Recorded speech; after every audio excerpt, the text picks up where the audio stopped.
Good day and welcome. I'm Mr. Simons. In this lesson, we'll be learning how to determine the equation of a cubic function drawn.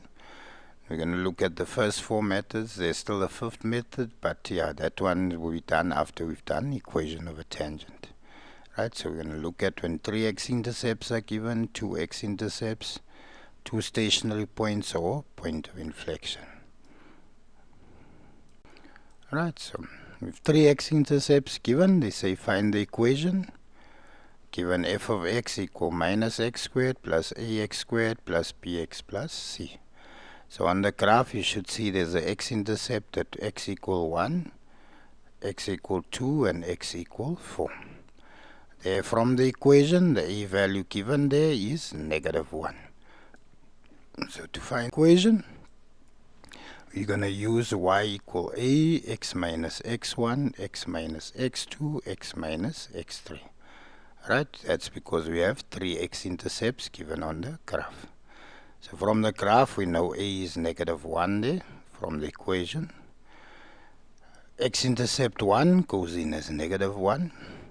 X-intercept positive 2 goes in as negative 2. X-intercept positive 4 goes in as negative 4. Negative 1 times x, so I'm going to multiply that in first, would give me minus x plus 1. Multiply the two brackets, so x times x is x squared. Minus 2 times x gives me minus 2x. Minus 4 times x gives me minus 4x. Minus 2x minus 4x would give me minus 6x. Negative 2 times negative 4 gives me positive 8. Alright, then we're going to multiply the first bracket in, so negative x times x squared would give me negative x cubed. Negative x times negative 6x would give me plus 6x squared. Negative x times positive 8 gives me negative 8x. Then 1 times x squared is x squared. 1 times negative 6 gives me negative 6. 1 times 8 gives me 8. If we simplify, I have now x cubed. 6x squared plus x squared would give me 7x squared. Minus 8x minus 6x would give me minus 14x, and there plus 8. So there's my equation for that cubic function. So when you're given three x-intercepts, we'll always use that equation, right? And we'll always substitute in my x values by changing their sign from how they appear on the graph. Right, a can be given to you, or we can work out a depending on if they've given another point on the graph. I hope you follow. Now, two x-intercepts given, determine the equation. So they've given me x-intercept at minus 2 and 0. And another one here at p 5 over 2 and 0. Given me a point there, p negative 3 and 11. So I only have two x-intercepts. So when I have two x-intercepts, I use the equation a, x minus x1, x minus x2 squared. So the x-intercept, that's also a turning point. That one's going to go in where it's squared. One that's just the x-intercept is going to go in the place of x1. So hope you follow. You see there that's the x-intercept, but the graph also turns. So therefore that goes in by the square part. And there 5 over 2 and 0, it only goes straight through, it doesn't turn, so that goes in the place of x1. Give you another point in the graph. This point must be used to solve for a first. Right, so let's look at the solution.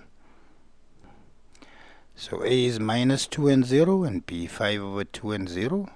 So I sub in my x-intercept, minus 2 and 0, goes there, plus 2 squared. 5 over 2 becomes negative 5 over 2. Right, these are x-intercept and a stationary point, therefore it went in by the square part.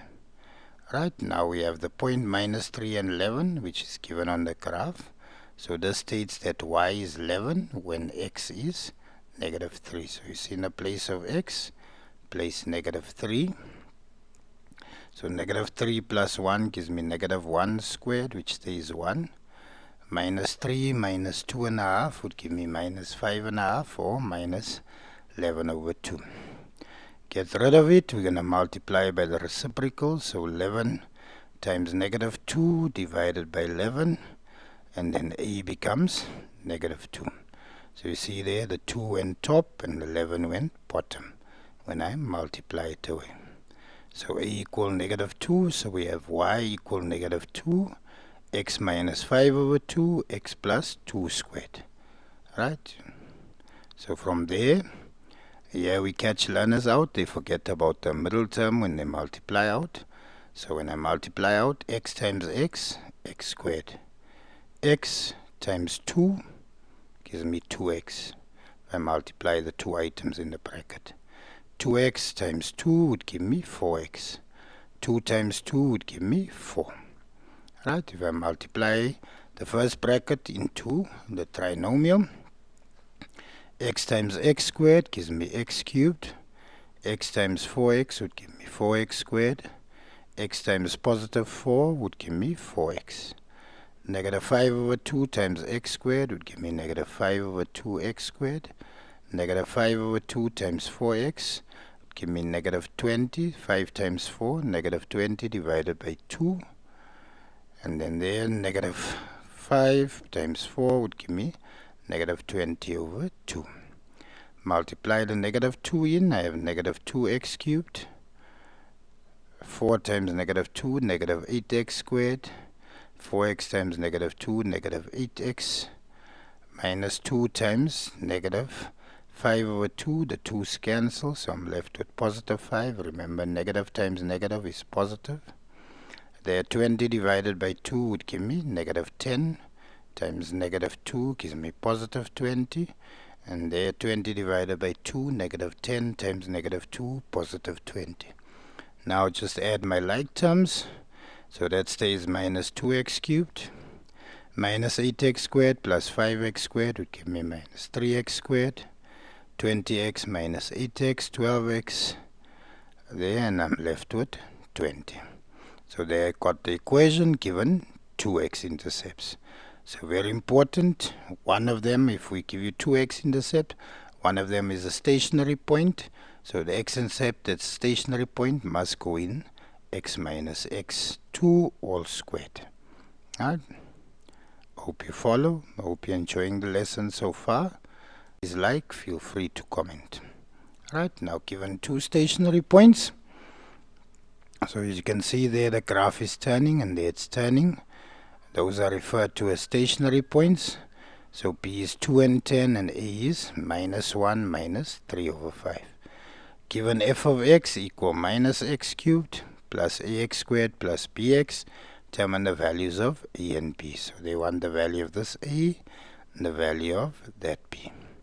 They've given me the other a value there, which is negative 1. Alright. So because we're working with stationary points, you should remember that the stationary point is found from the first derivative. So first we determine the first derivative. So 3 times negative 1, negative 3. 3 minus 1 gives me 2. 2 times a gives me 2a. 2 minus 1 gives me 1. 1 times b stays b and x falls away. So we have the stationary point minus 1 and 3,5 and 2 and 10. So I'm substituting minus 1 into the first derivative. So that becomes minus 3 minus 1 squared plus 2a times negative 1 plus b. And therefore 2, substitute 2 in, minus 3, 2 squared plus 2a times 2 plus b.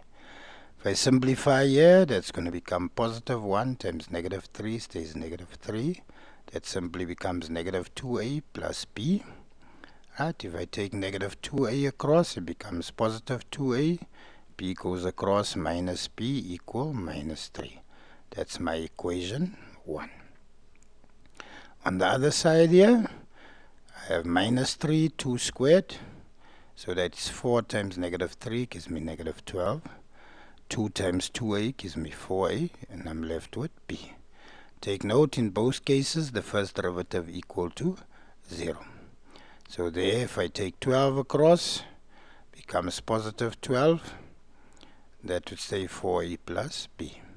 So if I have 12 equal 4a plus b, my equation 2, and there minus 3 equal 2a minus b. My apologies there for the error. There must be a 1 there. Alright, so 12 minus 3 would give me 9. 4 times 2 would give me 6. b minus b falls away. So I have 6a equal 9. 9 divided by 6, which then simplifies to 3 over 2. So my a value here is 3 over 2. Substitute back in one of the two equations. So there 2 times 3 over 2 minus the b equal negative 3. 2 times 3 is 6. 6 divided by 3 gives me 3. If I take that 3 across, it becomes minus 3 minus 3. And there I'm left with negative b minus 6. So that simply becomes b equal to 6. So my equation reads f of x equal minus x cubed plus 3 over 2x squared plus 6x. So hope you follow, hope you're enjoying so far. Let's look at the next problem. Right now in this problem we've given you a point of inflection and an x-intercept. So they say given f of x equal x cubed plus ax squared plus bx minus 4 is a point of inflection at 2 and 18, and f1 equal to 0. So when x is 1, my y value is 0. Determine the values of a and b. So I substitute 1 in first. That would become 1 cubed plus a1 squared plus b times 1 minus 4. But that equals 0. So I have 1 cubed plus a1 squared b1 minus 4. That gives me 1 plus a plus b minus 4. 1 minus 4 would give me negative 3. Right? And if I take negative 3 across, it becomes positive 3. Therefore, it reads a plus b equal 3. For the point of inflection, we always have to remember point of inflection comes from the second derivative. Right? So, if we take the equation, finding the first derivative, 3 times 1 is 3, 3 minus 1 is 2. 2 times a becomes 2a, 2 minus 1 gives me 1. 1 times b becomes 1b, x falls away, and the first derivative of a constant equals 0. For the second derivative, 2 times 3 would give me 6x, 2 minus 1 would give me 1. 1 times 2a simply stays 2a, x falls away, and b there becomes 0. Now we substitute in x equal to 2, and we should know that the second derivative equal 0 to get the point of inflection. So there, second derivative is 0, x is 2, 6 times 2 plus 2a. So there I have 12. If I take 2a across, negative 2a. 12 divided by negative 2 would then give me negative 6. So my a is negative 6, so there it reads negative 6 plus b equal 3. Negative 6 plus b equal 3. Take negative 6 across, 3 plus 6 then gives me b equal to 9. So hope you enjoyed the lesson. Please share with somebody that needs their help. I hope I'm helpful. Feel free to comment and inform me or help me make the lesson better. I want to help as many learners as possible. God bless. Bye.